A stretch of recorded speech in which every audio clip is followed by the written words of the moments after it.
साथियों नमस्कार, मैं विनय स्वागत करता हूँ आप सभी लोगों का अपने YouTube channel our past and future पर।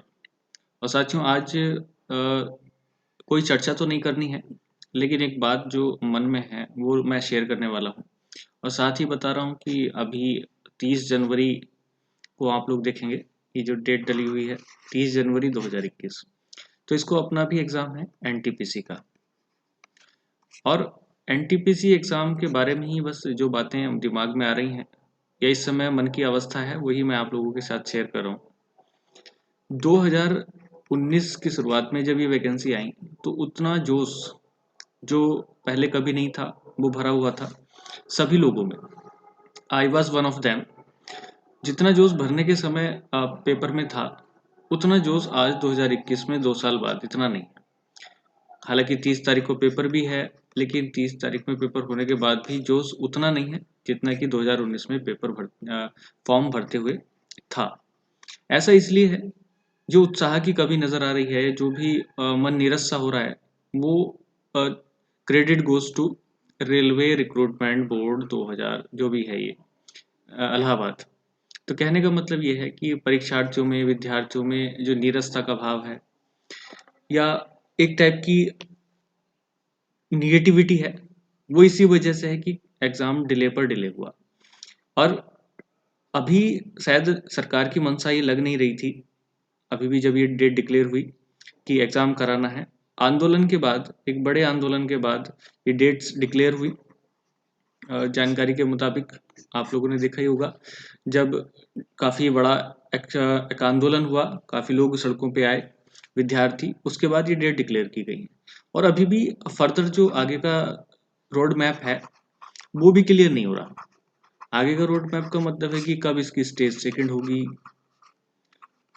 कब इसका स्किल टेस्ट होगा, तो कुछ बात अभी समझ नहीं आ रही। आउट ऑफ सिलेबस कह लीजिएगा, आउट ऑफ सिस्टम कह लीजिएगा। तो एक प्रकार की निरस्ता जो सभी लोगों में दिखती है। और उसके साथ साथ आप देखेंगे कि जो और चीज़ें थी वो भी इसी के साथ साथ रखी गई। जैसे आप लोग देखेंगे कि उस समय फीस रखी गई थी 500 रुपीज़, 500 रुपये। और 500 रुपये फीस में जिसमें कहा गया था कि 400 रुपीज़ रिफंडेबल होंगे। और ये रिफंडेबल उसी के होंगे जो फर्स्ट स्टेज में अपेयर होगा, यानी कि स्टेज 1 सीबीटी 1 में अपेयर होगा, उसी को ये रिफंड होंगे। तो साथियों बहुत सारे लोग हैं, वैसे तो आपको पता है कि 1 करोड़ के समथिंग फॉर्म भरे गए थे, लेकिन सारे बच्चे पेपर नहीं दे रहे हैं, कुछ बच्चे छोड़ भी रहे हैं। लेकिन कुछ लोग निरस्ता के बाद अपने 400 रुपये वापस लेने के लिए भी पेपर दे रहे हैं। और एक जॉब की आशा तो है ही, ये तो सबसे बड़ी आशा है। और मैं तो शायद ये भी समझूं कि अगर कोई मजबूरी ना होती किसी व्यक्ति की या किसी स्टूडेंट की, तो शायद इतना प्रताड़ित होने के बाद लोग जॉब देने सॉरी एग्ज़ाम देने भी ना जाते। तो इतना प्रताड़ना गवर्नमेंट का झेलना भी पड़ रहा है, लेकिन फिर भी बच्चे एग्ज़ाम दे रहे हैं। अभी 2 साल बाद पेपर हो रहा है।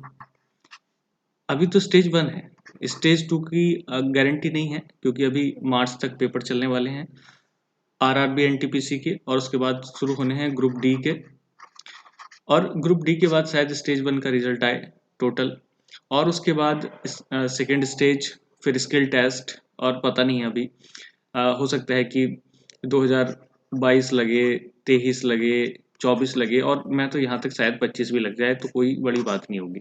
इस वजह से थोड़ा सा अपना इंटरेस्ट तो थोड़ा सा कम हो रहा है, लेकिन फिर भी क्योंकि 400 रुपीज़ हमें भी वापस लाने हैं, that's why I am going, क्योंकि वापस तो लेनी है। हालांकि इस उद्देश्य से अब इंटरेस्ट बना हुआ नहीं है कि शायद रेलवे जॉब दे देगा, क्योंकि जितनी जल्दी है बच्चों को या किसी व्यक्ति को भी, वो शायद कहीं और से भी पूरी हो जाएगी। तो इस तरीके से आप देखेंगे कि बहुत सारी ऐसी वैकेंसीज होती हैं जो अलग अलग चीज़ें अलग अलग समय पर कंफ्यूज करती हैं बच्चों को और परेशान करती हैं। खैर चलिएगा, थोड़ी सी बात ये भी कर लेते हैं कि चीज़, ये सेंटर है साथियों अपना भी, इयोन डिजिटल जोन IDZ किशानपुर, और ये है रुड़की देहरादून हाईवे। तो इस तरीके से रुड़की उत्तराखंड में अपना सेंटर है। तो अगर कोई ऐसा भी व्यक्ति जो हमारा साथी वहाँ मिलता है तो वहाँ पे भी हम लोग अच्छे से मिलेंगे। और उसके बाद जब 30 तारीख को हम वापस आएंगे तो I will share my experience सारे एक्सपीरियंस शेयर करूँगा और कोशिश करेंगे कि एग्ज़ाम को लेकर के एनालिसिस करने की और उसके पैटर्न वगैरह जो भी कुछ है सबको अपने हिसाब से, और साथ ही साथ कट ऑफ पे भी चर्चा करेंगे। तो पहले एक बार देख लेते हैं क्या कट ऑफ बनती है, क्या पेपर का स्टैंडर्ड है, क्या सब कुछ है, और उसके बाद मैं आपसे फिर मिलूंगा एक बार 30 तारीख के बाद। और तब तक के लिए आप लोग वेट करिएगा, एंजॉय करिएगा। जय हिंद।